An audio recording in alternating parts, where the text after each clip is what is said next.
ఇంట్లో ఉన్న బంగారాన్ని విడిపించి ఆ రోజు ఆన్లైన్ రేటుకే మేము కొంటాం. Sharma gold company.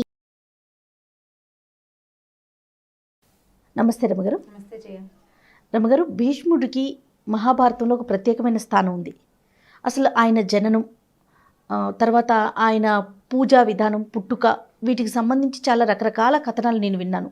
అయితే మీ ద్వారా తెలుసుకుందామని. అసలు భీష్ముని యొక్క జననం, ఆ ఇతివృత్తాల గురించి ఏదన్నా చెప్పండి. మహాభారతంలో చిన్న కథలు అంటే మన భీష్ముడు పతాక నాయకుడు.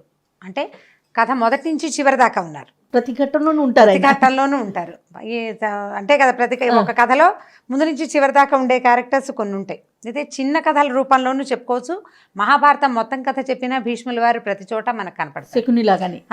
శకునికి ప్రతినాయకుడు పాత్రలో ఉన్నాడు. ఈయన పతాక నాయకుడు అనే చెప్పాలి. ఈయన ఎక్కువగా ఉన్నారు. అయితే భీష్ముడి కథ చెప్పడానికి ముందు భీష్ముడిని ఆయన గురించి చెప్పుకోవాలంటే ఆయన ఒక సిద్ధాంతకర్త, ఒక మహాభక్తుడు. ఇవి రెండు ప్రత్యేకంగా చెప్పాలి. ఎందుకంటే ఇచ్ఛామరణం కలిగిన వ్యక్తులు లోకంలో చాలా తక్కువ మంది ఉంటారు. ఆయన ఎప్పుడు కావాలంటే అప్పుడు మరణించగలిగే వరం కలిగిన వాడు భీష్ముడు. ఎంత అదృష్టవంతుడు! ఆయన అదృష్టం అది, అట్లాంటిది తెచ్చుకున్నాడు ఆయన. అయితే ఇప్పుడు ఈ భీష్ముడి జననం శాపకారణంగా జరిగిందని చెప్తారు. ఆయన మామూలుగా సాధారణంగా భూమిని ఉద్ధరించడానికి పుట్టలేదు, అలా చెప్పబడలేదు మహాభారతంలో. అంటే అలా కనపడుతుంది అనమాట. అష్టవసువులు అంటే 8 మంది వీళ్ళు అన్నదమ్ములు, బ్రహ్మమానస పుత్రులు అని చెప్తారు. వీళ్ళట ఒకసారి వనవిహారం చేస్తూ వశిష్ఠుడి ఆశ్రమానికి దగ్గరలో ఆయన ధేనువును చూసి చాలా సరదా పడ్డారు. ఆయన దగ్గర ఒక ఆవు ఉంది. ఆ ఆవును చూసి చాలా సరదా పడ్డారు. కామధేను అని చెప్తారు. అయితే వీళ్ళు ఏం చేశారంటే ఆ ధేనువుని తోలుకుపోయారు, తీసుకెళ్ళిపోతే ఆఖరి వాడు, అష్టవసువుల్లో 8వ వాడు, దాన్ని తీసుకెళ్ళటానికి ఉత్సాహపడి తనతో లాక్కెళ్ళాడనమాట. ఈ పై వాళ్ళంతా అతనికి సహాయం చేసేసరికల్లా వశిష్ఠుడు దివ్యదృష్టితోటి ఈ సంగతి తెలుసుకుని, ఈ పని మీరు దేవయోనులైన వాళ్ళు మీరు చేయకూడదు. బ్రహ్మమానసపుత్రులు దేవసంతతికి చెందిన వాళ్ళు మానవులు చేసే తప్పిదాన్ని చేశారు కాబట్టి మనుషులుగా పుట్టండి అని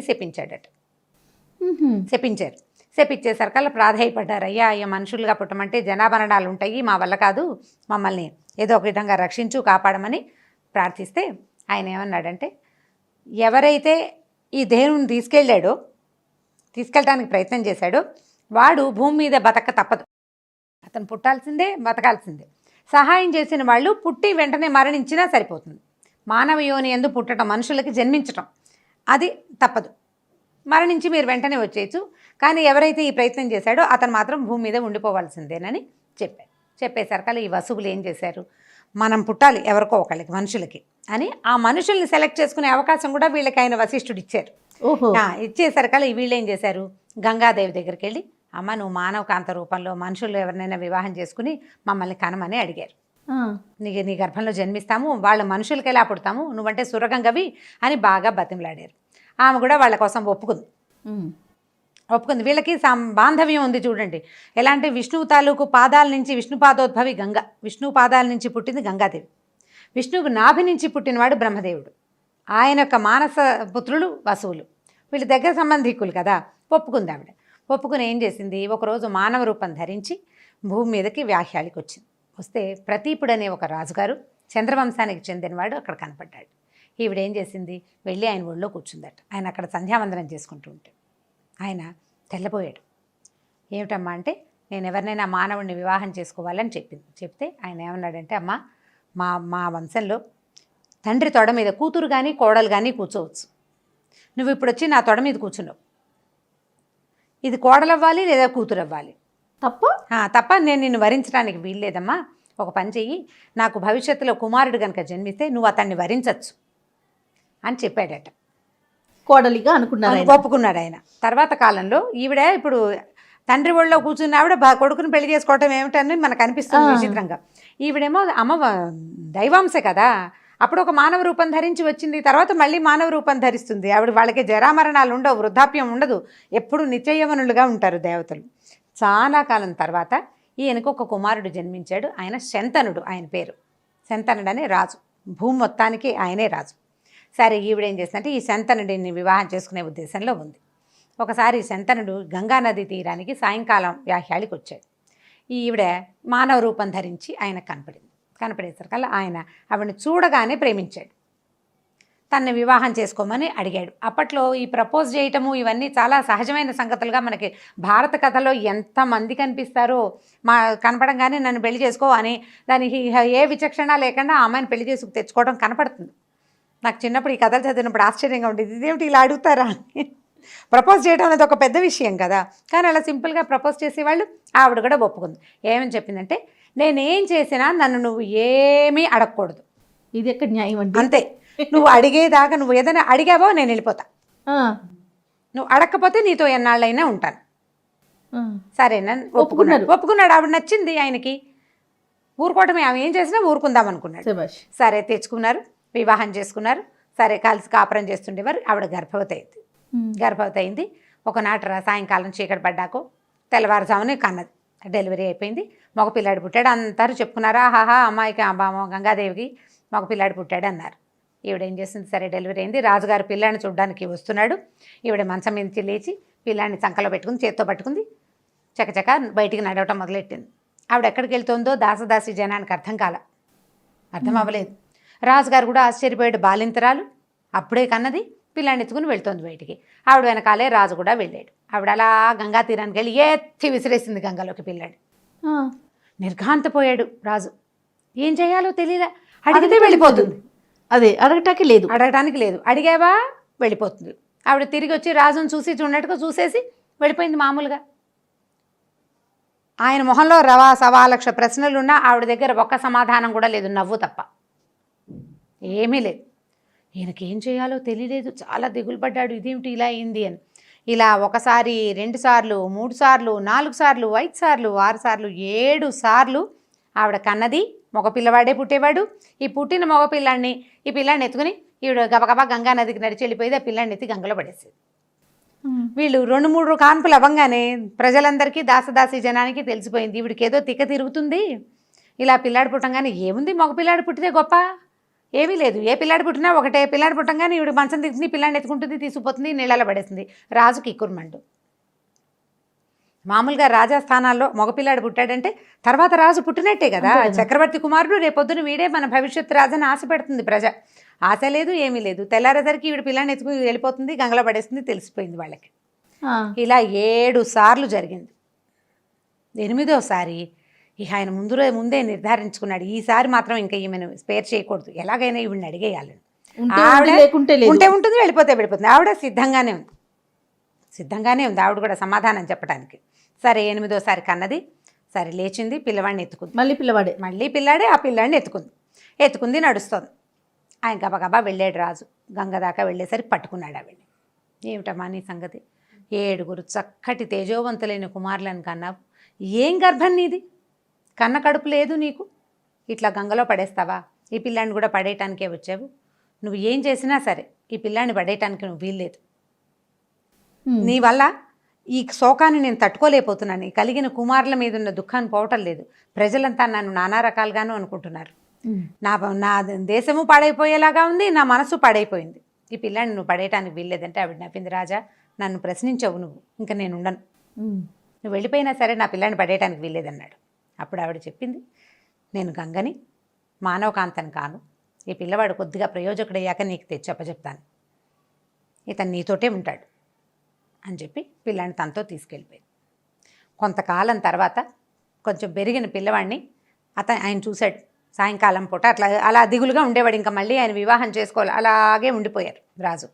ఆవిడ పిల్లడితో సహా వెళ్ళిపోయింది, గంగలో కలిసిపోయింది. ముందు 7 కుమారుల్ని కలిపేసింది, 8వ వాడిని మాత్రం ఎత్తుకుని మామూలుగా ఆవిడ కూడా వెళ్ళిపోయింది అనమాట. కొంతకాలం తర్వాత 14 సంవత్సరాలు 15 సంవత్సరాలు కొంత పిల్లాడు పెద్దవాడు అయ్యాక అని చెప్తారు మరి. అయితే ఒకనాడు సాయంకాలం ధనుర్బాణాలు ప్రాక్టీస్ చేసిన, అంటే విలువిద్యని ప్రాక్టీస్ చేస్తున్నటువంటి కుర్రాడిని ఈయన చూశాడనమాట. చూసేసరికల్లా ఆ కుర్రవాడిలో తన పోలికలు కనపడ్డాయి ఆయనకి. ఒకవేళ వీడు నా కొడుకేమోనని ఆయన కనిపించే లోపల గంగాదేవి కూడా వచ్చి ఆయనకి ఈ కథ చెప్పి, ఇతను నీకోసమే జన్మించాడు, ఈ పిల్లాడిని తీసుకో, దేవవ్రతుడు ఆ అబ్బాయి పేరు, దేవవ్రతుడు అని పెట్టిన పేరు, నువ్వు ఈ పిల్లవాడిని తీసుకోమని పిల్లాడిని ఈయనకు అప్పచెప్పేసి ఆవిడ వెళ్ళిపోయింది. ఈయన తన కొడుకుని ఇంటికి తెచ్చుకున్నాడు, యువరాజుని చేసుకున్నాడు, చక్కగా పిల్లాడితో బాగుండేవాడు. అయితే ఏమైంది, యువరాజు అయిన తర్వాత కొడుక్కి వివాహం కూడా చేసుకోవాలి, మరి తర్వాత రాజు అవ్వాలి కదా అతను. ఇంతలో ఏమైందంటే ఆ కాలంలో ఈయన సత్యవతి అని ఒక అమ్మాయిని ప్రేమించాడు శంతన మహారాజు. ఈ అమ్మాయి ఏంటంటే దాశరాజు అనే ఒక జాలరి వంశానికి చెందిన ఒక ఆయన కూతుర్ని, అమ్మాయి పేరు సత్యవతి, ఆవిడని మత్స్యగంధి అంటారు. ఆవిడ దగ్గరలోకి వస్తే చేపల వాసన వస్తుంది అనమాట. మత్స్యవాసన అంటే మరి చేపల వాసన దుర్గంధం కదా అనుకునే వాళ్ళం చిన్నప్పుడు. ఏమవుతుందో, యోజన గంధి అంటే ఆమె ఎక్కడుంటే అక్కడి నుంచి ఒక యోజనం దాకా, 1 మైలున్నర దాకా ఆమె సువాసన వ్యాపిస్తుంది అనమాట. అట్లాంటి వరం ఉన్న ఒక అమ్మాయిని ఈయన ప్రేమించాడు. ప్రేమించి తండ్రిని అడిగాడు, ఈమెను వివాహం చేసుకో. అమ్మాయిని అడిగితే ఆవిడ మా నాన్నని అడగమంది. తండ్రిని అడిగాడు, మీ అమ్మాయిని నాకు ఇచ్చి వివాహం చేయమంటే తప్పకుండా చేస్తాను మహారాజా, మా పిల్లని పెళ్లి చేసుకుంటే దానికి పుట్టే కొడుక్కి నువ్వు రాజ్యం ఇవ్వాలి. ఈ అమ్మాయి జాతకం చిన్నప్పుడే చూపించాం, ఈమెకి చక్రవర్తి అయ్యే సంతానం కలిగే అవకాశం ఉంది. అంటే ఈవిడ పరంపరకి మహారాజా అయ్యే యోగం ఉంది. కాబట్టి మా అమ్మాయికి పుట్టిన సంతానానికే నువ్వు రాచరికం ఇస్తానంటే తప్పకుండా పెళ్లి చేసుకో, నాకు అభ్యంతరం లేదన్నాడు. ఈయన తెల్లబోయాడు. ఆల్రెడీ 18-16 సంవత్సరాల కొడుకున్నాడు ఈయనకి. పుట్టిన కొడుకుంటే ఇప్పుడు రెండో భార్యకి తర్వాత పుట్టబోయే సంతానానికి రాచరికాన్ని ఇస్తానని ఆయన ఎలా ప్రామిస్ చేస్తాడు? దాంతో ఆయన ప్రామిస్ చేయలేక, ఈ మాట ఇవ్వలేక ఆయన ఇంటికి వచ్చేసాడట. వచ్చాడు కానీ ఆయనకి ఆ అమ్మాయి మీద మనసుంది, అలా దిగులు పడుతూ ఉండేవాడు. ఈయన ఇంత దిగాలుగా ఉండటం గమనించిన ఈయన కుమారుడు మంత్రుల ద్వారా జరిగింది కనుక్కొని ఆ దాసరాజు దగ్గరికి వెళ్ళి, మీ అమ్మాయిని మా నాన్నకిచ్చి పెళ్లి చేయమని అడిగాడు. అడిగితే ఆయన తన ముందేం షరతు ఉందో ఆ షరతే చెప్పాడు. చెప్తే ఈయన ఏమన్నాడు, దేవవ్రతుడు, నాకేం అభ్యంతరం లేదు, నాకు అసలు రాజ్యం నాకు అక్కర్లేదు రాజ్యం, నా దారిని నేను ఉంటాను. మా నాన్న ఇప్పుడు మీ అమ్మాయికి పుట్టిన సంతానానికే రేపొద్దున రాజు అయ్యే అవకాశం ఉంటుంది, నాకు రాచరికం అక్కర్లేదు, నేను స్వచ్ఛందంగా వదిలిపెట్టేస్తున్నానని చెప్పాడు. చెప్తే దాసరాజు ఏమన్నాడు, బాగానే ఉందయ్యా, నువ్వు వదిలిపెట్టేస్తావు, ఒకవేళ రేపొద్దున నీకు వివాహం అయ్యాక నీ సంతానానికి కనుక రాజ్యం కావాలని అనిపించింది అనుకో, అప్పుడేం చేయాలి? వాళ్ళు వీళ్ళు కొట్టుకోరు, ప్రజలంతా నిన్నే సమర్థిస్తారు. ఎందుకంటే నీ పిల్లలకే ప్రథమ అర్హత ఉంది కాబట్టి. ఇప్పుడు అర్హత లేదు రెండో భార్య సంతానానికి, ప్రధానమైన అర్హత ఉంది పెద్ద భార్య కొడుకే ఉంటుంది. ప్రజలంతా నిన్నే సపోర్ట్ చేస్తారు కదా అనేసరికల్లా ఈయన ఏం చేశాడంటే, పంచభూతాల సాక్షిగా జీవితంలో వివాహం చేసుకోనని ప్రతిజ్ఞ చేశాడు. తండ్రి కోసం భీషణమైన ప్రతిజ్ఞ చేశాడు కాబట్టి ఆయన్ని భీష్ముడు అన్నారు. ఇక వివాహం నేను చేసుకోను, జీవితానికి వివాహం లేదు అని ప్రతిజ్ఞ చేసేసరికల్లా ఈ దేవదుందుబులు మోగాయి అని చెప్తారు.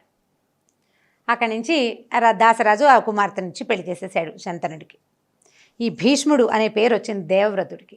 అప్పటి నుంచి ఆయన ఆ వంశాన్ని, తండ్రి వంశాన్ని కాపాడుతూనే ఉన్నాడు చివరి వరకు. ఇప్పుడు అక్కడ ఉన్న వాళ్ళలో ఎవ్వరూ అతనికి రక్త సంబంధికులు కాదు, ఎవ్వరూ కాదు. భారత కథే మనకు విచిత్రంగా ఉంటుంది. ఇంతకుముందు ఒకసారి చెప్పుకున్నాం కదా, ఈ భీషణమైన ప్రతిజ్ఞ చేసిన భీష్ముడు చివరి వరకు ఉండి యుద్ధంలో పడిపోయి కూడా ఇచ్ఛామరణం ఎప్పుడు కావాలంటే అప్పుడు మరణించే అవకాశం ఉండటంతో ఆ ఏకాదశి వచ్చేదాకా, అంటే ఉత్తరాయణ పుణ్యకాలం వచ్చేదాకా ప్రాణాలని నిలబెట్టుకుని ఉంచుకుని ఉత్తరాయణ పుణ్యకాలం వచ్చాకే తన ప్రాణాన్ని విడిచిపెట్టారు. ఈ భీష్ముడు, ఆయన పేరే భీష్ముడు అనుకుంటాం, పేరు భీష్ముడు కాదు. భీషణమైన ప్రతిజ్ఞ చేయటం వల్ల ఒక 18 సంవత్సరాలు 19 సంవత్సరాల కుర్రవాడు జీవితంలో వివాహం చేసుకోనని ప్రతిజ్ఞ చేయటమే ఒక పెద్ద ప్రతిజ్ఞ. తర్వాత ఇంకా అసలు అలాంటి వాళ్ళు చరిత్రలో ఎక్కడా కనపడరు మనకి. వివాహితులు ప్రతిజ్ఞలు చేసిన వాళ్ళు కనిపిస్తారు, ఇలాంటిది కనిపించదు. అందుకని భీష్ముడు చాలా ప్రత్యేకమైన భీష్మ ప్రతిజ్ఞ చేయటం అంటాం కదా. భీష్మ ప్రతిజ్ఞ అంటే ఇదే, వివాహం చేసుకోని అన్నాడు, స్వచ్ఛందంగా రాజ్యాన్ని వదిలిపెట్టేశాడు. తర్వాత తమ్ముళ్ళని కాపాడాడు, తమ్ముళ్ళ పిల్లల్ని కాపాడాడు, వాళ్ళ పిల్లల్ని కాపాడారు. ఎన్ని తరాలో చూసారు, అన్ని తరాల్ని ఆయన కాచి కాపాడి పిల్లల్ని శ్రద్ధగా చాలా బాగా కురువంశాన్ని కాపాడుకొచ్చారు. అంటే చంద్రవంశానికి అంటే పెట్టని కోటగా ఆ వంశానికి ఉండిపోయాడు ఆయన. అదే భీష్ముడి ప్రత్యేకత. అయితే గంగా గర్భాలు అవన్నీ మనకి కొంచెం చిత్రమైన కథగా ఉంటుంది. వసువులకి ఆవిడ మాట ఇచ్చింది, పుట్టిన పిల్లల్ని పుట్టినట్టు తీసుకెళ్ళి గంగలో వదిలేసింది. వాళ్ళు తమ మామూలు లోకాలలోకి వెళ్ళిపోయారు. ఒకళ్ళ తర్వాత ఒకళ్ళు మానవ యోనిని యందు జన్మించటమే అతిపెద్ద దుష్కరమైన కష్టంగా చెప్తారు పురాణ గాథల ప్రకారము. ఇప్పుడు ఒక జీవి ఒక చిన్న ప్లేస్లో అలా ఇరుక్కొని ఉండటం, మాతృగర్భం అంటే హింస, మహాహింస, ఒక చిన్న దాంట్లో ఉండటం, ఒక ఇరుకైన ద్వారం నుంచి ప్రాణావశిష్టంగా తల్లికి ప్రాణం పోతుందో బిడ్డకు ప్రాణం పోతుందో తెలియదు, అలా బయటికి రావడమే అతిపెద్ద బాధగా చెప్తారు. ఆ పెద్ద బాధని భరించి మళ్ళీ తమ అంటే శాపాన్ని పోగొట్టుకుని వెళ్ళిపోయారు వాళ్ళు. కానీ పొరపాటు చేసినటువంటి ఆఖరి వాడైన వసువు ఇలా ఉండిపోయాడనమాట భూమి ఈ మీద సందర్భంగా తల్లి గొప్పతనం మాట్లాడుకోవాలి, అదే మనం కదా. గుర్తించాలి. ఆ, భీష్ములు వారి ప్రతిజ్ఞ, గొప్పతనం ఆయన ఆయన ప్రతిజ్ఞ తెలుసుకోవాలి. అంటే భీష్ముడి గురించి మనం వేరు క్యారెక్టర్స్ గురించి చెప్పుకుంటాం అనుకోండి. అవునండి. మహాభారతంలో భీష్ముడి క్యారెక్టర్ గురించి చెప్పుకునేటప్పుడు ఈ కథ చెప్పుకోవచ్చు. పిల్లలకి చెప్పడానికి ఇది మంచి చాలా కథే. బాగుంది. ఇప్పుడు కొంత బ్రీఫ్ చేయొచ్చు. నేను మీకు తల్లులకు కాబట్టి బాగా వివరంగా ఇలా చెప్పాను. అవును. కొద్దిగా బ్రీఫ్ చేసి కనుక చెప్తే ఇలా ఈవిడ పిల్లల్ని పడేసింది అది కూడా చెప్పచ్చు, ఏం కాదు. కానీ ఈ మాతృగర్భం లాంటి సంఘటనలు కొంచెం ఆపుకున్న సులువుగా పిల్లలకి చెప్పచ్చు. ఇవి అమరచిత్ర కథల్లో కూడా భీష్మ స్టోరీ కనపడుతుంది. చిన్న ఒక 15 పేజీలు 12 పేజీల కథలు కనిపిస్తాయి. ఇలాగే ఆయన ఎలా పుట్టారు ఏమిటి అనే కథ కనిపిస్తుంది. చాలా బాగుంది రమ్మగారు. నీకు తెలీదా ఇప్పటిదాకా? నేను కొద్దిగా తెలుసు కానీ వివరంగా కొంచెం తెలుసు తెలీదు. కానీ ఇంత వివరంగా తెలియదు. చాలా బాగుంది రమ్మగారు. పిల్లలకి చెప్తానికి కూడా మీరు అన్నట్లుగా బాగుంటుంది. ఇంకొక స్టోరీలో మళ్ళీ కలుద్దామండి. తప్పకుండా. నమస్తే. నమస్తే. ఈ వీడియో కనుక మీకు నచ్చినట్లయితే లైక్ చేయండి, షేర్ చేయండి. మరిన్ని వీడియోస్ కోసం మా ఛానల్ని సబ్స్క్రైబ్ చేసుకోండి.